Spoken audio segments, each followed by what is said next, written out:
Hello viewers, আসসালামু আলাইকুম। কেমন আছেন সবাই? আজ একটা জিনিস আপনাদের দেখাবো। সেটা হলো, আজ সকালে ঘুম থেকে উঠেই আমি আমার মরিচ গাছটা আমি পরিচর্যা করতেছি, একটু পানি দিতেছি, দেখি অনেকগুলা মরিচ ধরে আছে। এত মরিচ ধরছে গাছে, অসংখ্য। দেখা যাচ্ছে না স্ক্রিনে, কিন্তু আমি দেখাই একটু একটু করে। এই তো দেখা যাচ্ছে, দেখুন এখানে একটা মরিচ দেখা যাচ্ছে।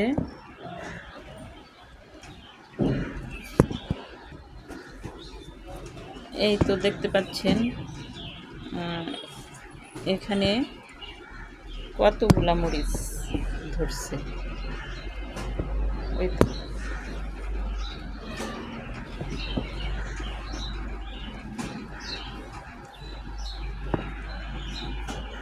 এই তো একটা মরিচ দেখা যাচ্ছে এখানে। দেখুন, মনটা অনেক ভরে গেছে মরিচ দেখে, যে এত প্রচুর। আমি গাছটা অনেক পরিচর্যা করি।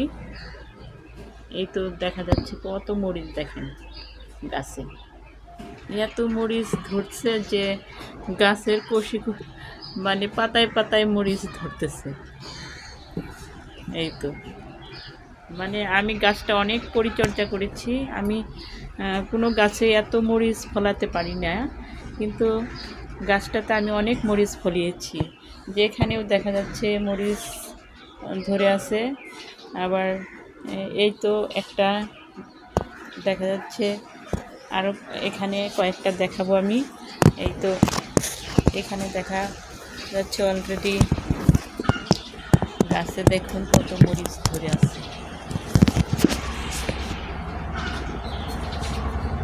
এই তো দেখা যাচ্ছে এখানে আবার এই কষে কষে পাতায় পাতায় দেখা যাচ্ছে অনেক মরিচ ধরতেছে। এত মরিচ ধরতেছে, আবার উপরে দেখেন এই যে মরিচ ধরতেছে। ওই তো দেখা যাচ্ছে, এই তো ছোট ছোট অনেক মরিচ দেখা যাচ্ছে গাছে। এই তো এত মরিচ ধরছে যে আমি গাছটা পরিচর্যা করে অনেক, মানে ওই আনন্দ, মানে এত আনন্দ যে আমি একটা গাছে এত মরিচ ফলাতে পারছি। সাথে আমি কিছু ধনেপাতা, এই পুদিনা গাছ লাগাইছিলাম, অনেক বড় হয়েছে। এটা শীতের দিনে অনেক কাজে লাগবে। এখানে এই যে দেখা যাচ্ছে ধনেপাতা গাছে অনেক ধনেপাতা আসছে, মানে হয়েছে এগুলো আমার। আর ওইসু এখানে আমি ধনিয়ার বীজ ফেলাইলাম 2টা টবে।